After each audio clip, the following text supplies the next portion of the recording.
नमस्कार दोस्तों, स्वागत है आप लोग का मेरे चैनल पर लक्ष्य परीक्षा। ठीक है दोस्तों, तो अभी हम लोग जैसे कि ये क्रॉनिकल मैगजीन कंप्लीट कर रहे हैं जो कि जनवरी माह की है और जनवरी महीना खत्म भी होने वाला है। इससे पहले पहले मैं पूरा आपका मैगजीन कंप्लीट करवा दूंगा दोस्तों। तो आज हम लोग जो है सार संक्षेप में डिस्कशन करने जा रहे हैं, जिसके अंदर हम लोग चर्चित व्यक्ति, नियुक्ति, निधन, सैन्य अभ्यास, महोत्सव, चर्चित स्थल और पुस्तक और लेखक पढ़ेंगे। ठीक है, ये आपका पेज नंबर 34 से 37 का डिस्कशन होगा दोस्तों। इसकी पीडीएफ आप लोग को मेरे टेलीग्राम चैनल पर मिल जाएगा और लिंक भी उसमें मैं प्रॉपर्ली भेजता रहता हूं। तो आप लोग अगर मेरे इस टेलीग्राम चैनल से जुड़ जाते हैं तो सारे अपडेट, इवन जो वैकेंसीज आती हैं और सबकी डेट्स वगैरह, जो नोटिफिकेशंस वगैरह आते हैं, सारे अपडेट्स उस पर टाइमली मिलते रहते हैं। तो उससे आप जुड़ेंगे तो आपका काफी फायदा मिलेगा।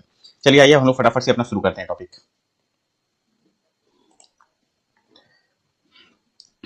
तो सबसे पहले हम लोग चर्चित व्यक्ति शुरू करने जा रहे हैं। ठीक दोस्तों, चर्चित व्यक्ति में सबसे पहला जो न्यूज है आपका वो है स्मृति मंधाना।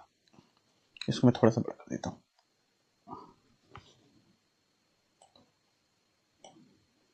हाँ, तो स्मृति मंधाना, भारतीय स्टार बल्लेबाज स्मृति मंधाना ने विशाखापत्तनम में श्रीलंका के खिलाफ पहले महिला टी20 अंतर्राष्ट्रीय मैच में इतिहास रचते हुए टी20 अंतर्राष्ट्रीय क्रिकेट में 4000 रन पूरे करने वाली पहली भारतीय महिला बन गई है। ठीक है, तो आपको क्या ध्यान रखना है कि पहली भारतीय महिला जिन्होंने अंतर्राष्ट्रीय क्रिकेट में 4000 रन पूरे किए, किसमें? टी20 अंतर्राष्ट्रीय क्रिकेट में। ठीक है, और वो पहली भारतीय महिला कौन है? स्मृति मंधाना। ठीक, वह यह उपलब्धि हासिल करने वाली विश्व की दूसरी महिला खिलाड़ी है। सूजी बेट्स के बाद वह सबसे तेज 3227 गेंदों में इस मुकाम तक पहुंची। तो सबसे नंबर 1 पे कौन सी महिला है? Suzie Bates. ठीक, यह रिकॉर्ड उनकी निरंतरता, आक्रामक बल्लेबाजी और महिला क्रिकेट में शीर्ष स्तर को दर्शाता है। मेन आपको सिर्फ इतना ध्यान रखना है कि स्मृति मंधाना जी ने 4000 रन बना करके टी20 वाला जो अंतर्राष्ट्रीय क्रिकेट होता है, इसमें जो है इन्होंने 4000 रन बनाने वाली पहली महिला है। ठीक है, इसको ध्यान रखना है। चलिए आइए नेक्स्ट न्यूज देखते हैं। मिकाएला बेंटहाउस, अब ये कौन है? German aerospace interior engineer Michaela Benthaus Blue Origin के New Shepard NS-37 sub orbital mission के जरिए अंतरिक्ष की यात्रा करने वाली पहली महिला व्हील चेयर उपयोगकर्ता बनेगी।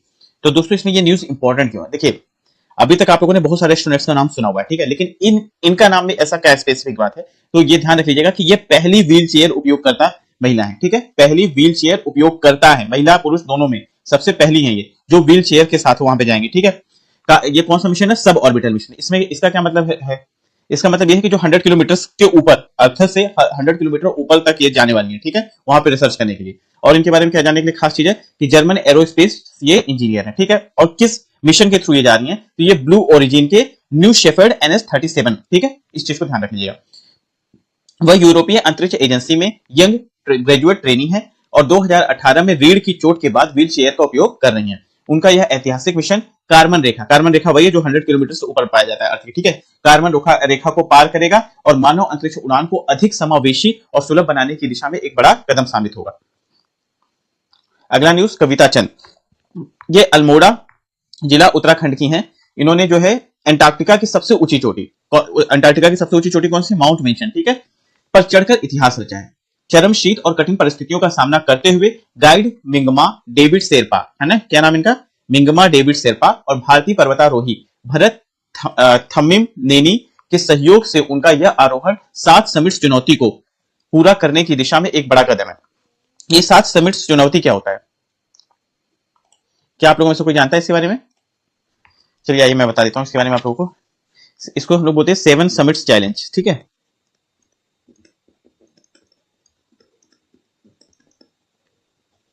देखिए दोस्तों, इसमें बेसिकली क्या होता है कि जो 7 समिट्स हैं डिफरेंट 7 कंटिनेंट्स पे, ठीक है, 7 कंटिनेंट्स पे जो 7 समिट्स हैं हाई वाले, ठीक है, उसमें चढ़ने का ये चैलेंज होता है। जैसे आपका एशिया में हो गया माउंट एवरेस्ट, ठीक है, फिर उसके बाद साउथ अमेरिका, यहां पे कौन सा होगा? एकोनकागुआ, ये कहां पर है? अर्जेंटीना में, ठीक है, इस पर ध्यान रख लीजिएगा। फिर उसके बाद नॉर्थ अमेरिका, यहां का सबसे हाईएस्ट पीक कौन सा है? डेनाली, या इसको जो अभी नया नाम रखा गया है मैककिनले, ये कहां पर है? यूएसए में। ठीक, फिर उसके बाद है आपका अफ्रीका का क्या है? माउंट किलिमंजारो, ये कहां पर है? तंजानिया में।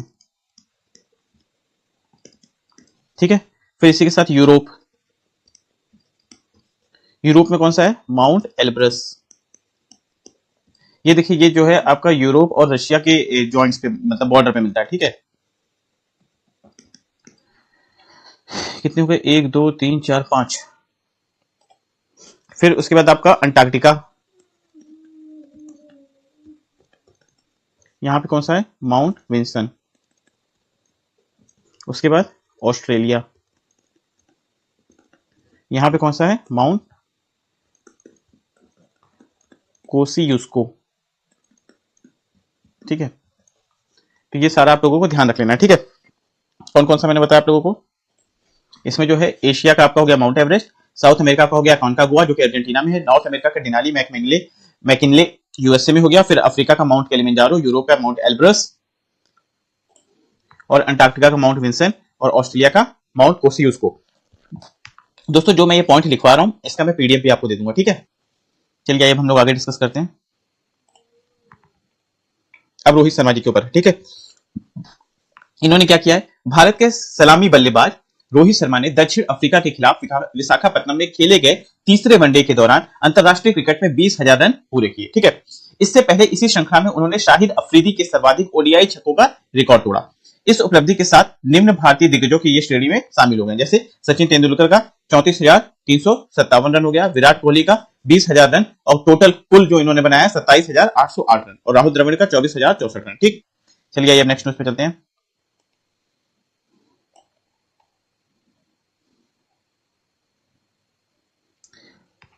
लुआना लोप्स लारा, दोस्तों ये महिलाओं के लिए सबसे बड़ा इंस्पिरेशन है। क्यों? क्योंकि इन्होंने सिर्फ 29 वर्ष की उम्र में लुआना लोप्स लारा ने दुनिया की सबसे युवा सेल्फ मेड महिला अरबपति बन गई है।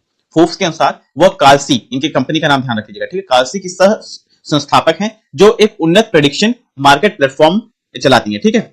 हाल ही में काल्सी ने सीरीज ई फंडिंग में $1 बिलियन जुटाए, जिससे कंपनी का मूल्यांकन $11 बिलियन हो गया है, ठीक है। लुआना की व्यक्तिगत संपत्ति अब $1.3 बिलियन है, जो फिनटेक क्षेत्र में उनके तेज उभरने को दर्शाती है, ठीक है। तो ये नाम आप लोग अच्छे से ध्यान रखिएगा, क्या नाम है इनका, लुआना लोप्स लारा, ठीक।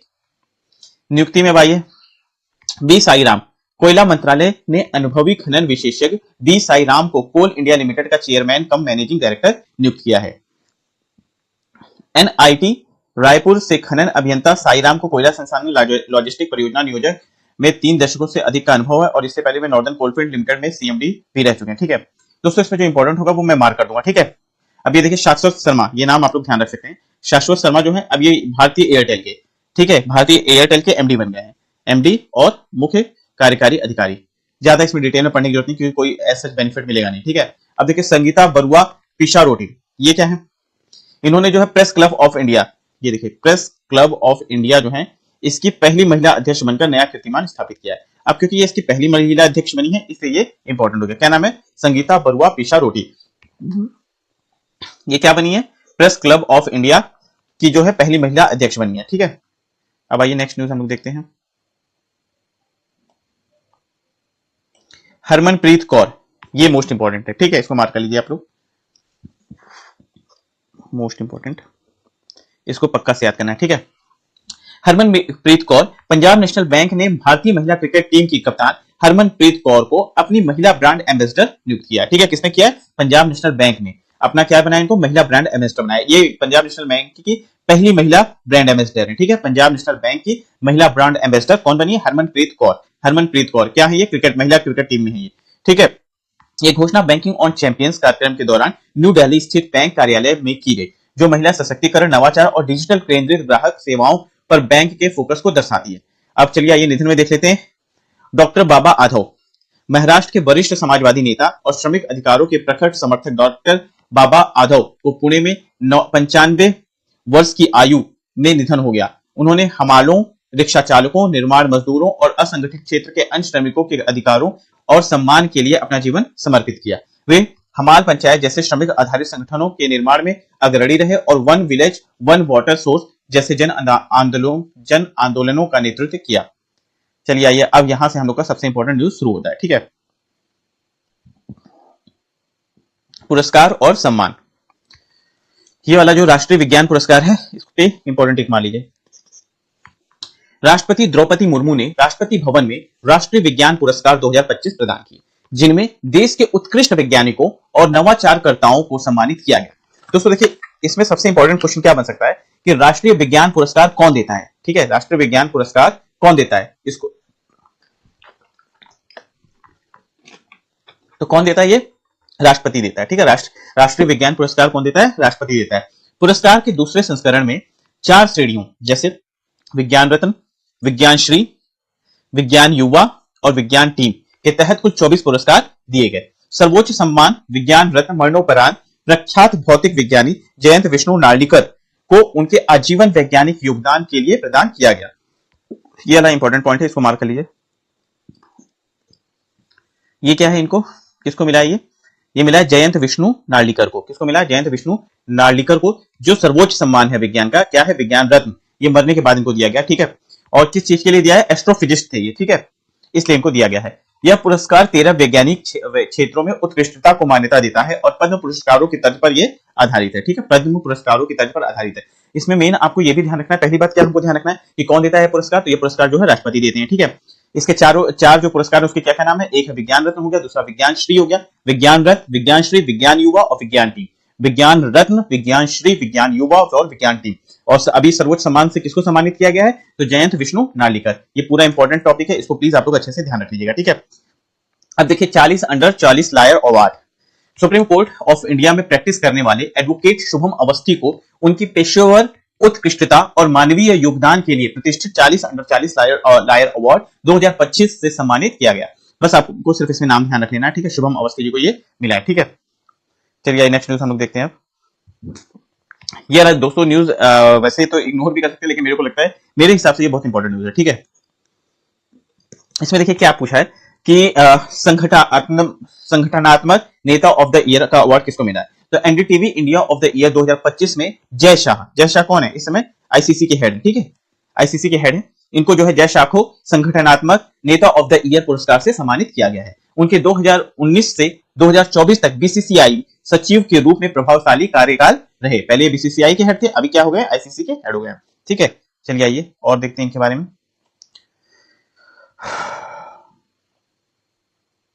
उन्होंने महत्वपूर्ण सुधार लागू किए। ये पॉइंट भी इंपॉर्टेंट है, इसको भी ध्यान रख लीजिएगा। क्या क्या सुधार थे? जिसमें पुरुष और महिला क्रिकेटरों के लिए वेतन समानता, उसके बाद विमेंस प्रीमियर लीग भी इन्होंने स्टार्ट किया और record breaking IPL media rights deal भी इन्होंने शामिल की। उनकी पहलों में भारतीय क्रिकेट की वैश्विक उपस्थिति को मजबूत किया और महिला क्रिकेट को प्रोत्साहित किया। चलिए आइए अब हुरून रिच लिस्ट भी 2025 देखते हैं। हुरून रिच लिस्ट 2025 भारत की स्टार्टअप आधारित अर्थव्यवस्था के उभार को दर्शाती है, जिसमें इटरनल, जिसको हम लोग पहले जोमेटो कहते थे, उस कंपनी के संस्थापक और सीईओ दीपिंदर गोयल देश के शीर्ष स्वनिर्मित उद्यमी बने हैं। तो दीपिंदर गोयल कौन है? ये जो है इटरनल कंपनी के हेड है, संस्थापक है। ठीक है, जो इटरनल कंपनी कौन सी? जो पहले जोमेटो के नाम से जानी जाती थी। तो हुरून रिच लिस्ट में जो है क्या बताया गया कि ये हमारे देश के उभरते हुए दृश्य को दिखा रही है। ठीक है, इटरनल का मूल्यांकन 27% बढ़ करके 3.2 लाख करोड़ हो गया, जिससे गोयल ने डीमार्ट के राधा किशन दमानी को पीछे छोड़ दिया है। यह सूची तकनीक आधारित व्यवसायों में तेज संपत्ति सृजन, स्टार्टअप में निवेशकों के बढ़ते भरोसे और रोजगार व आर्थिक वृद्धि में उनकी बढ़ती भूमिका को रेखांकित करती है। अब आइए नेक्स्ट न्यूज देखते हैं हम लोग। भारत का सर्वश्रेष्ठ टेक्नोलॉजी असेसमेंट संस्थान पुरस्कार। इसमें क्या हुआ है? देखिए, भारत का सर्वश्रेष्ठ हेल्थ टेक्नोलॉजी असेसमेंट संस्थान पुरस्कार, यानी ये हेल्थ से रिलेटेड है। तो ये किसको मिला है? PGIMER। इसका फुल फॉर्म क्या है? Post graduate institute of medical education and research. ये कहां पे है? चंडीगढ़ में है। ठीक है, चंडीगढ़ है। इसको लगातार दूसरी बार भारत के सर्वश्रेष्ठ हेल्थ टेक्नोलॉजी असेसमेंट संस्थान घोषित किया गया है। PGIMER चंडीगढ़ जो है, यानी post graduate institute of medical education and research Chandigarh को लगातार दूसरी बार भारत का सर्वश्रेष्ठ हेल्थ टेक्नोलॉजी असेसमेंट संस्थान घोषित किया गया है। ठीक है, इसके साथ ही साथ अब आप लोग ये भी ध्यान रख लीजिएगा कि ये जो है कहां पे दिया गया है। ठीक है, तो यह पुरस्कार स्वास्थ्य और परिवार कल्याण मंत्रालय द्वारा नई दिल्ली में आयोजित अराइज 2025 राष्ट्रीय समिट में प्रदान किया गया है। ठीक है, चलिए अब हम लोग आगे देखते हैं। Order of Oman. ठीक है, ऑर्डर ऑफ ओमान। अब ये न्यूज देखते ही आप लोग समझ गए होंगे किसको मिला है। नहीं समझे तो मैं बता देता हूं, ये हमारे प्रधानमंत्री श्री नरेंद्र मोदी जी को मिला है। ठीक है, इनको ओमान का जो है सर्वोच्च नागरिक सम्मान दिया गया है, जिसका नाम क्या है? ऑर्डर ऑफ ओमान, या इसको फर्स्ट क्लास भी कहते हैं। ठीक है, प्रदान किया गया है। जिससे वे ये सम्मान पाने वाले पहले भारतीय नेता बने। ठीक है, पहले भारतीय नेता बने। और इसके साथ ही इनका यह 29वां अंतरराष्ट्रीय राजकीय सम्मान है। ठीक है, और यह भारत की बढ़ती वैश्विक प्रतिष्ठा को दर्शाता है। चलिए आइए नेक्स्ट न्यूज देखते हैं। देखिए, पूरा पढ़ने की जरूरत नहीं है, पूरा इन डिटेल पढ़ के कुछ नहीं मिलने वाला है, सिर्फ हमें जो इंपॉर्टेंट वाला पार्ट है हमको सिर्फ वो पढ़ना है। ठीक है, अब देखिए ट्रेवल प्लस लीजर इंडिया के बेस्ट अवार्ड्स 2025। अब इसमें जो है किसको सम्मानित किया गया है, सिर्फ नाम ध्यान रख लीजिएगा। सिंगापुर का चांगी हवाई अड्डा ट्रेवल प्लस लीजर इंडिया के बेस्ट अवार्ड 2025 में विश्व का सर्वश्रेष्ठ अंतरराष्ट्रीय हवाई अड्डा नामित किया गया है। क्या किसको किया गया है? सिंगापुर का चांगी हवाई अड्डा, सिंगापुर का चांगी हवाई अड्डा। अब इसमें खास बात क्या है, इसमें क्या क्या स्पेशल चीजें, तो आप बाकी आप पढ़ लीजिएगा, लेकिन मेन जो सबसे इंपॉर्टेंट है, विश्व का सबसे ऊंचा इंडोर वाटरफॉल इसमें है। ठीक है, चलिए आगे न्यूज हम लोग देखते हैं।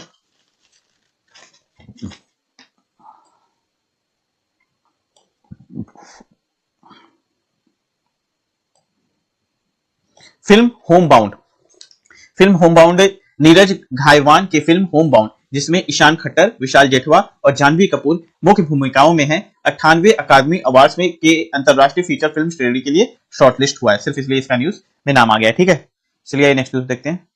PRSI राष्ट्रीय पुरस्कार 2025 संस्कृति मंत्रालय के अंतर्गत राष्ट्रीय विज्ञान संग्रहालय परिषद को उत्कृष्ट जनसंपर्क और जन भागीदारी के लिए PRSI राष्ट्रीय पुरस्कार 2025 के 2 सम्मान प्राप्त हुए हैं। ठीक है, तो सबसे पहले हम लोग जो है ये इसका इंग्लिश में क्या नाम है ये जान लेते हैं।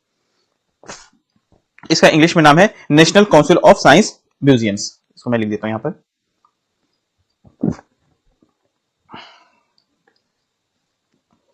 National council of science museums. ठीक है दोस्तों, NCSM इसको जो है उत्कृष्ट जनसंपर्क और जन भागीदारी के लिए PRSI राष्ट्रीय पुरस्कार 2025 के 2 सम्मान प्राप्त हुए। इसमें 2 सम्मान कौन कौन सा है? पहला, सोशल मीडिया के सर्वश्रेष्ठ उपयोग के लिए हर घर म्यूजियम को सोशल मीडिया के सर्वश्रेष्ठ उपयोग श्रेणी में, और दूसरा वेस्ट टू आर्ट को विशेष प्रतिष्ठित प्रकाशन श्रेणी में सम्मानित किया गया है। तो कौन से 2 अवार्ड मिले हैं? सोशल मीडिया के सर्वश्रेष्ठ उपयोग की श्रेणी में और दूसरा विशेष प्रतिष्ठित प्रकाशन श्रेणी में। किसको मिला है? हर घर म्यूजियम को, और दूसरा waste to art. Waste to art ये दो नाम आप लोग अच्छे से याद कर लीजिएगा, हर घर म्यूजियम और वेस्ट टू आर्ट। इसको मिला है किस किस श्रेणी में मिला है? सोशल मीडिया के सर्वश्रेष्ठ उपयोग श्रेणी में और विशेष प्रतिष्ठित प्रकाशन श्रेणी में मिला है। ठीक है, किसको मिला है? National council of science museums को। ठीक है, किसने दिया है? ये संस्कृति मंत्रालय ने दिया है। और क्या नाम है इस अवार्ड का? PRSI राष्ट्रीय पुरस्कार। ठीक, यह पहल सांस्कृतिक संरक्षण, सतत विकास और नागरिक सहभागिता को बढ़ावा देती है। यह पुरस्कार देहरादून में आयोजित, हाँ ये ध्यान रखिएगा, देहरादून में आयोजित 47वें अखिल भारतीय जनसंपर्क सम्मेलन में प्रदान किया गया है। तो दोस्तों क्वेश्चन ये भी पूछा जा सकता है कि 47वां अखिल भारतीय जनसंपर्क सम्मेलन का आयोजन कहां हुआ है? तो इसका आपको आंसर क्या देना है? देहरादून में हुआ है। ठीक है, देहरादून में 47वां अखिल भारतीय जनसंपर्क सम्मेलन। ठीक है, द ग्रेटर ऑनर निशान ऑफ इथियोपिया, इथियोपिया के पहले द्विपक्षीय दौरे के दौरान प्रधानमंत्री नरेंद्र मोदी को द ग्रेट ऑनर निशान ऑफ इथियोपिया से सम्मानित किया गया है, जो उस देश का क्या है? सर्वोच्च नागरिक सम्मान है। ठीक है, द ग्रेट ऑनर निशान ऑफ इथियोपिया। ठीक है, गौरव व्यक्त करते हुए पीएम मोदी ने कहा कि उन्होंने यह सम्मान सभी भारतीयों की ओर से स्वीकार किया है जिन्होंने भारत इथियोपियाई संबंधों को मजबूत करने में योगदान दिया। उन्होंने इथियोपियाई प्रधानमंत्री अबी अहमद अली को धन्यवाद याद करते हुए बताया कि उन्होंने दक्षिण अफ्रीका में G20 शिखर सम्मेलन में उनसे मुलाकात की थी। तो दोस्तों यहाँ पे एक नाम और आप लोग ध्यान रख लीजिएगा, इथियोपिया के प्रधानमंत्री का नाम क्या है? अबी अहमद अली। अबी अहमद अली। इस दौरे ने द्विपक्षीय संबंधों को रणनीतिक साझेदारी के स्तर तक बढ़ाया। अब आइए राष्ट्रीय ऊर्जा संरक्षण पुरस्कार 2025। तो दोस्तों राष्ट्रीय ऊर्जा संरक्षण पुरस्कार 2025 इसमें क्या हुआ है? आंध्र प्रदेश ने चौथे लगातार वर्ष राष्ट्रीय ऊर्जा संरक्षण पुरस्कार 2025 जीता है। आंध्र प्रदेश ने लगातार चौथी बार जीता यह अवार्ड। तो इसमें यह और भी इंपॉर्टेंट हो गया, जो राज्य की ऊर्जा दक्षता में नेतृत्व को दर्शाता है। SEEI 2025 में, ये SEEI क्या है? State energy efficiency index, state energy efficiency index. ठीक है, में ग्रुप 2 में 89.25 अंकों के साथ राज्य के सभी क्षेत्रों, भवन, उद्योग, नगर पालिका सेवाएं, कृषि, डिस्कॉम और परिवहन में उत्कृष्ट प्रदर्शन किया। मेन आपको ये ध्यान रखना है, राष्ट्रीय ऊर्जा संरक्षण पुरस्कार जो है चौथी बार भी किसको मिला है? आंध्र प्रदेश को मिला है। ठीक है, चलिए अब आगे बढ़ते हैं।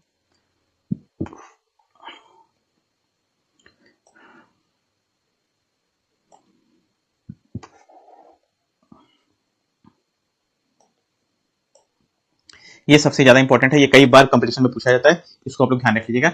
Time magazine person of the year award 2025 किसको मिला है? ठीक है, time magazine person of the year award. ठीक है, तो टाइम मैगजीन ने 2025 के लिए आर्किटेक्ट्स ऑफ एआई को person of the year award दिया है। ठीक है, आर्किटेक्ट्स ऑफ एआई को पर्सन ऑफ द ईयर चुना है। सम्मान उन नौ प्रवर्तकों को दिया है जिन्होंने आधुनिक कृत्रिम बुद्धिमत्ता को नई ऊंचाइयों पर पहुंचाया है। मैगजीन के अनुसार 2025 वह वर्ष रहा है जब एआई की पूरी क्षमता दुनिया के सामने गूंज उठी और उद्योगों, शासन, वैश्विक नीतियों और दैनिक जीवन को बदल दिया है। ठीक है, तो इसको आप लोग ध्यान रखिएगा।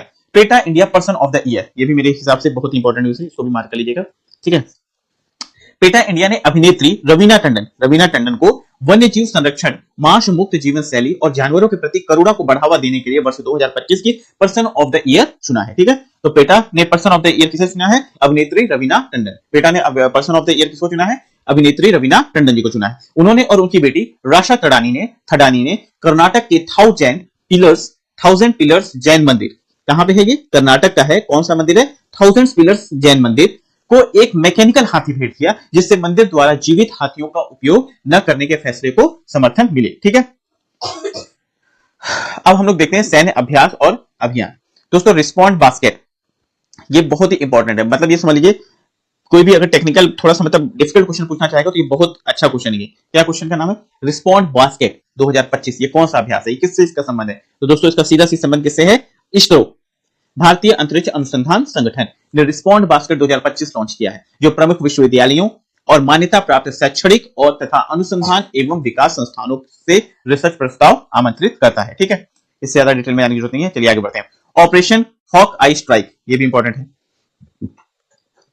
ये जो है संयुक्त राज्य अमेरिका ने चलाया था। ठीक है, ये ऑपरेशन हॉक आई स्ट्राइक, इसके तहत क्या हुआ था? पूर्वी सीरिया में आईएसआईएस के ठिकानों पर समन्वित हवाई हमले किए गए। ठीक है, यह कार्रवाई दिसंबर में हुए और उसके हमले के बाद की गई, यह कार्रवाई दिसंबर में हुए उस हमले के बाद की गई जिसमें 3 अमेरिकी नागरिक मारे गए थे। इन हमलों में F-15 और A-10 जैसे लड़ाकू विमानों का इस्तेमाल किया गया। ठीक है, चलिए नेक्स्ट देखते हैं। डेजर्ट साइक्लोन 2, भारत और संयुक्त अरब अमीरात ने अबू धाबी में 18 से 30 दिसंबर तक अपने संयुक्त सैन्य अभ्यास डेजर्ट साइक्लोन 2 के दूसरे संस्करण की शुरुआत किया। कहां पे हुआ ये? अबू धाबी में। ठीक है, अबू धाबी में हुआ है, जो कि भारत और संयुक्त अरब अमीरात ने मिलकर के किया है। ठीक है, इस अभ्यास ने दोनों देशों की यांत्रिकी पैदल सेना की टुकड़ियों ने भाग लिया। ठीक है, चलिए नेक्स्ट अब देखते हैं। मेन इसमें सिर्फ आपको यह ध्यान रखना है कि कौन कौन इसमें पार्टिसिपेट किया है। अब एक्सरसाइज हरिमाऊ शक्ति, इसका आयोजन कहां पे हुआ है और ये किसके किसके बीच में हुआ है, सिर्फ आप लोग को इतना ही जानना है। ठीक है, तो 2025 ये कहां पे हुआ है? राजस्थान के महाजन फील्ड में हुआ है। ठीक है, और किसके किसके बीच में आयोजित हुआ है, सिर्फ ये जानना है आप लोग को। तो इसमें कौन कौन शामिल हुआ है? ये आपका इंडिया और मलेशिया के बीच में होता है। ठीक है, इसको मैंने टॉप पे लिख दिया, यहीं कहीं बीच में दिया होगा, आप लोग देख लीजिएगा। चलिए आइए अब आगे बढ़ते हैं। महोत्सव, भारतीय भाषा उत्सव 2025, शिक्षा मंत्रालय ने महाकवि सुब्रमण्यम भारती की जयंती के अवसर पर नई दिल्ली में many languages one emotion theme के तहत भारतीय भाषा उत्सव 2025 का आयोजन किया। मैनी लैंग्वेजेस वन इमोशन के तहत भारतीय भाषा उत्सव 2025 का आयोजन किया गया। कहां पे किया गया? नई दिल्ली में किया गया। ठीक है, जनजातीय कार्य मंत्रालय ने झारखंड, उड़ीसा और गुजरात के जनजातीय शोध संस्थानों की प्रकाशन सामग्री और आदिवाड़ी भारत के पहले एआई संचालित जनजातीय भाषा अनुवादक का लाइव प्रदर्शन प्रस्तुत किया, जो संथाली, कुई, भीली, मुंडारी, गोंडी और गरो भाषाओं का समर्थन करती है। चलिए ये चर्चित स्थलों की चर्चा कर ली जाए। कीझड़ी जो है तमिलनाडु की वैगई नदी के किनारे स्थित कीझड़ी में पुरातात्विक खुदाई में ईंट की संरचनाएं, नहरें, फर्श व मिट्टी के बर्तन मिले हैं, जो संगम साहित्य में वर्णित शहरी जीवन की झलक देते हैं। तो कहां पे ये मिली है? वैगई नदी के किनारे पर।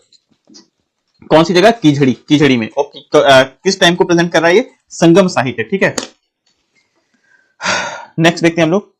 अब ये देखिए लखनऊ से रिलेटेड है, तो बहुत ही इंपॉर्टेंट है, जाहिर सी बात है क्योंकि आप लोग यूपी गवर्नमेंट के से रिलेटेड एग्जाम्स की तैयारी कर रहे हैं, इसलिए ये मोस्ट इंपॉर्टेंट है। ठीक है, लखनऊ में प्रधानमंत्री नरेंद्र मोदी ने अटल बिहारी वाजपेयी की 101वीं जयंती, ठीक है, ये ध्यान रखने वाली बात हो गई कि 101वीं जयंती में लखनऊ में राष्ट्र प्रेरणा स्थल का उद्घाटन किया। तो राष्ट्र प्रेरणा स्थल का पहली बात उद्घाटन कहां पर हुआ है? लखनऊ में हुआ है। किस उपलक्ष्य में हुआ था? अटल बिहारी वाजपेयी जी की 101वीं जयंती के उपलक्ष्य में। ठीक है, अब आइए उसके बारे में कुछ बातें जानें। ये 65 एकड़ में फैला हुआ एक राष्ट्रीय स्मारक स्थल है, ठीक है, जहां पर 3 मूर्तियां हैं। एक अटल बिहारी वाजपेयी जी की है, फिर उसके बाद श्यामा प्रसाद मुखर्जी की है, उसके बाद दीन दयाल उपाध्याय जी की है, ठीक है। 65 फीट ऊंची कांस्य प्रतिमाओं के माध्यम से भारतीय राष्ट्रवादी विचारधारा को दर्शाता है। तो ये 3 नाम और कितने एकड़ में फैला हुआ है और कहां पर है और किस नंबर की जयंती पर इसका उद्घाटन हुआ, इस चीज को आपको ध्यान रखना। तो 3 नाम क्या है? अटल बिहारी वाजपेयी, श्यामा प्रसाद मुखर्जी और दीनदयाल उपाध्याय। 65 फीट ऊंची मूर्ति है और ये लखनऊ में इसका हुआ है, ठीक है।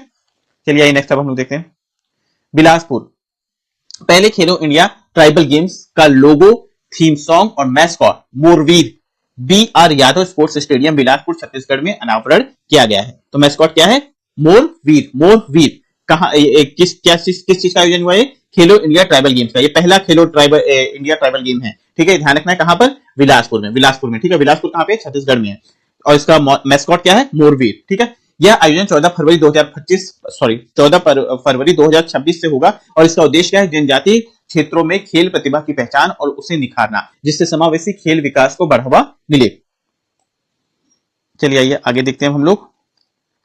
अब हम लोग एकदम अंतिम चरण पर आ चुके हैं, तो आप लोग अपना संयम बना करके रखें। एम्स विजयपुर। जम्मू और कश्मीर ने एम्स विजयपुर परिसर में अपनी पहली जेन जेड पोस्ट ऑफिस के उद्घाटन के साथ एक महत्वपूर्ण उपलब्धि हासिल की है, ठीक है। कहां पर? एम्स विजयपुर। ये कहां पे है? जम्मू कश्मीर में, ठीक है। ये डाक विभाग के आधुनिकीकरण पहल के तहत शुरू की गई है, जिसका उद्देश्य पारंपरिक डाकघरों को युवा केंद्रित और तकनीकी सक्षम सेवा केंद्रों में बदलना है। एम्स विजयपुर ऐसा पहला एम्स बना है जहां यह सुविधा शुरू की गई, जिससे डिजिटल भुगतान और डाक, बैंकिंग और बीमा सेवाएं एक ही स्थान पर उपलब्ध हों, ठीक है।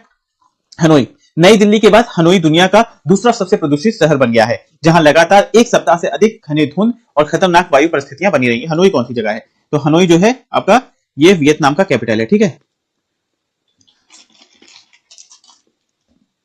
ठीक, इसको ध्यान रख लीजिएगा। चलिए आइए दोस्तों, अब ये देखिए पुस्तक और उनके लेखक का दिया हुआ है। तो मेरे हिसाब से जो सबसे इंपॉर्टेंट पुस्तक है वो यही पहले नंबर पे दिया हुआ है, the one cricket my life and मोर। ये किसने किया है? क्रिकेटर शिखर धवन की आत्मकथा है। क्रिकेटर शिखर धवन की आत्मकथा है, क्या है? The one cricket my life and more.